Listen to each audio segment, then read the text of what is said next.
Hulk was convinced that he had finally obtained his dream life. He had gained full control over himself after merging all of his Hulk personalities together. He was married to Betty Ross, and he even had 2 kids with her named Thaddeus and Rick. But one day, while at the dinner table, something weird happened that didn't sit right with him. For some reason, when Betty told their sons to stop playing around because their food was getting cold, Thaddeus said that they didn't have to listen to her because she was dead. And when he said that, Betty didn't really care. She just kept repeating herself and saying the same phrases over and over again. But Bruce was like, "Betty, what's going on? Why did Thaddeus just say that? Why did Thaddeus just say that you're dead?" And for some reason, Betty wouldn't answer him, and then she started repeating an error code. Bruce thought she was like losing her mind or something, so he walked over to her and tried grabbing her, but immediately upon doing so, things went black, and then all of a sudden Captain America showed up, stating that Mysterio was playing a trick on them. But Bruce was confused because he was like, "Mysterio? That doesn't make any sense. When has Mysterio ever attacked the Avengers?" Shortly after that, everything went back to normal, but things still weren't adding up to Bruce, so he decided to go outside to catch some fresh air, despite Captain America strongly advising him not to.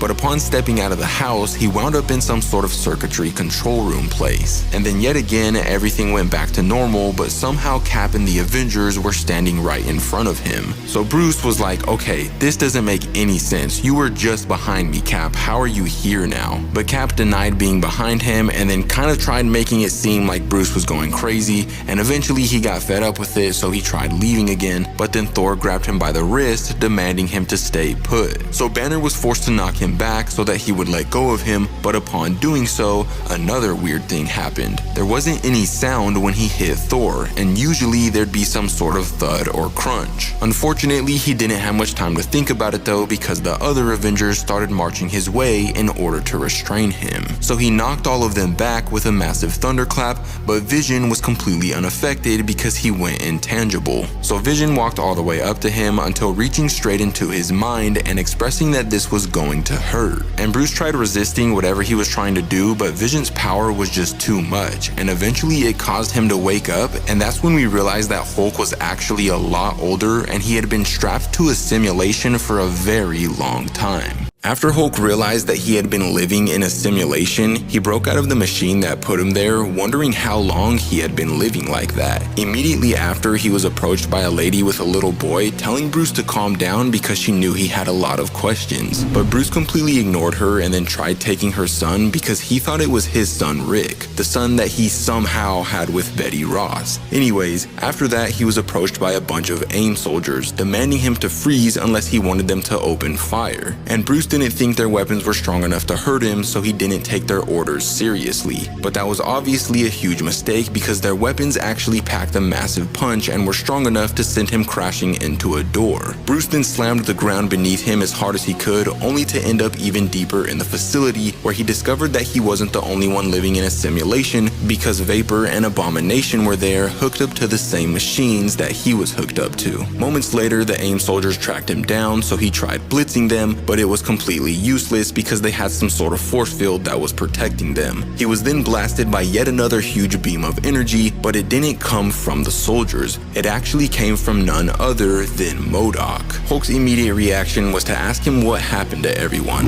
Where was Betty and his friend Rick? And according to MODOK, they were long dead. Bruce then attacked him because he assumed that he was the one responsible for killing them, but what was weird was that MODOK didn't try fighting him back, and he even welcomed Bruce to kill him, expressing that he would be doing him a favor. And if life was so bad that the villains didn't even care whether they lived or not, then something was up, and Bruce had to figure it out, so he took a step back and asked how they died. MODOK then revealed that World War III was the cause of their death, them and everyone else. A terrorist group set off nuclear weapons in both the United States and Russia, and convinced both countries that the other country was responsible. After everything was all said and done, 60% of humanity was completely wiped out, and then years later, another terrorist group calling themselves the Black Scythe unleashed poisonous gas all throughout the world, which lowered its population even more. So MODOK and AIM took Bruce and the others underground to preserve them in simulations because their bodies benefited from radiation, which could possibly help aid their survival. But honestly, at first, Bruce Bruce didn't believe that what MODOK was telling him was true. So he went to go check it out for himself, only to discover that MODOK wasn't lying at all. The world was a complete wasteland and there wasn't any humans around. But he wanted to see how bad it truly was, so he journeyed all across the earth. There wasn't really anything in the cities except destroyed buildings, and there wasn't really anything in the forests except dead animals. But during his travels, he discovered that some people were actually still alive. And in this underground facility, he was told by Machine Man that New York was actually a fully functioning city called Dystopia now. And it even had a ruler who went by Maestro that everyone described as a god. And Hulk was like, you know what, I gotta go there and I gotta meet this Maestro dude. So he went there, and upon his arrival, this minister dude escorted him directly to the throne room because apparently Maestro wanted to see him. And that's when Bruce discovered that the Maestro was actually freaking Hercules. After Hulk discovered that Hercules was the Maestro, Hercules kinda greeted him with hospitality, expressing how glad he was to see him and then stating that he was always his favorite. And Hulk was kinda confused because what did he mean he was his favorite? His favorite what? And Hercules was like, my favorite sparring partner.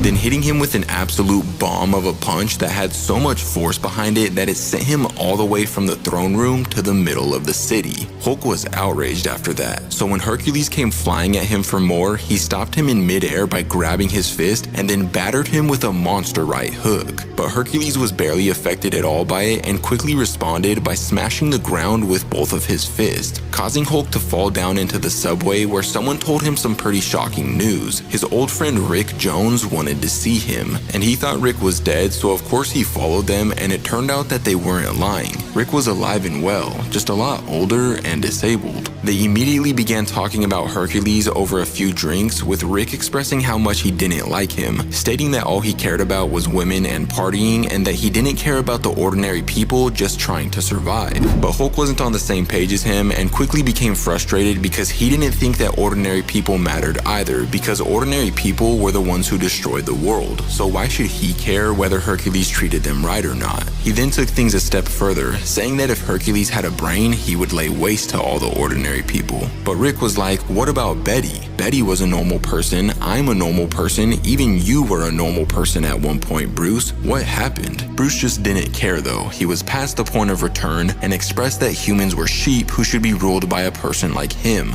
After that, he stated that he needed a lab because he had plans to build something great, so one of Rick's acquaintances took him to what was left of Alchemax. Later on, while Hercules was trying to do some stuff with a shoddy, his minister walked over to him saying that he had some important information that he needed to tell him. And at first Hercules was angry because it was quite apparent that he was busy, but then the minister said that the information was about the Hulk. So Hercules dropped his little shoddy and was like, tell me immediately. So the minister told him that Hulk was giving a speech to his people downtown, and apparently Hulk wanted to take over, to build the country up and make it even greater than it was before, and to form an alliance that ruled over the world. But upon asking who wanted to join him, the people stayed silent in fear. Nobody was on the same page, and unfortunately for them, that was bad news, because Hulk would then reveal his newly created army of cybernetic war dogs and immediately command them to start attacking everyone. Hulk built an army of cybernetic war dogs to take over the world, but he was put to a stop when Hercules destroyed his entire army and then bested him once again.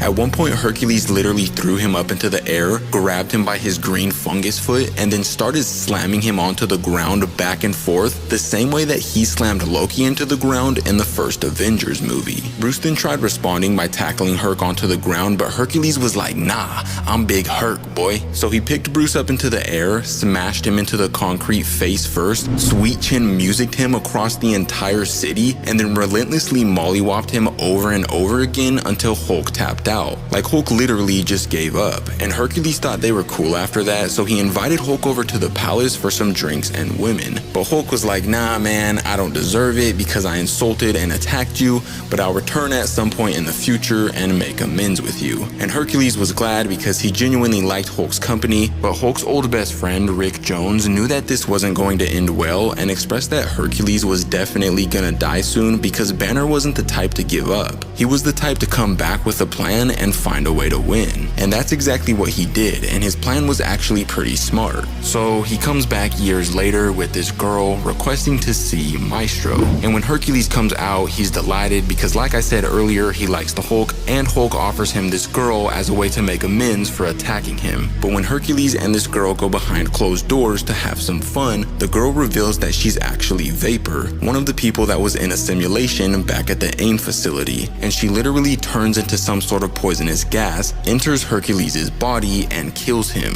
Immediately after that, Hulk steps in, and it's clear that he's tricked her as well because he uses some sort of freeze ray to freeze her and then orders his men to bury her shattered fragments all around the kingdom so they could never reintegrate. And at that point, Hulk's like, okay, cool, my plan's working. I killed Hercules, I'll lie to all of his people about the cause of his death, and then we'll have a ceremony for him, and during that ceremony, I'll announce myself as the new leader. But during this ceremony, things didn't go the way he expected because he was forced to bring out his war dogs when the people objected to his leadership, and then Hades allowed Hercules to come back from the freaking dead to get his revenge. So yet again, him and Hulk got into another massive brawl, and yet again, Hercules had the upper hand for most of the fight. But then, while lifting Hulk above his head, Hercules' minister blasted him with a giant cannon to end him once and for all because he never really liked him in the first place. Then Hulk tries going after his old friend Rick because during his fight with Hercules, one of Rick's acquaintances attacked him. But when he got to Rick's underground facility, it was booby-trapped with explosives and Rick was gone. So long story short, he got blown up, but he was strong enough to withstand the impact, and then after that, he finally officially announced himself as the new Maestro while sitting on Hercules' old throne. And sadly, that's where Maestro's origin story comes to an end, but if you want more stories like this in the future, let me know in the comments down below.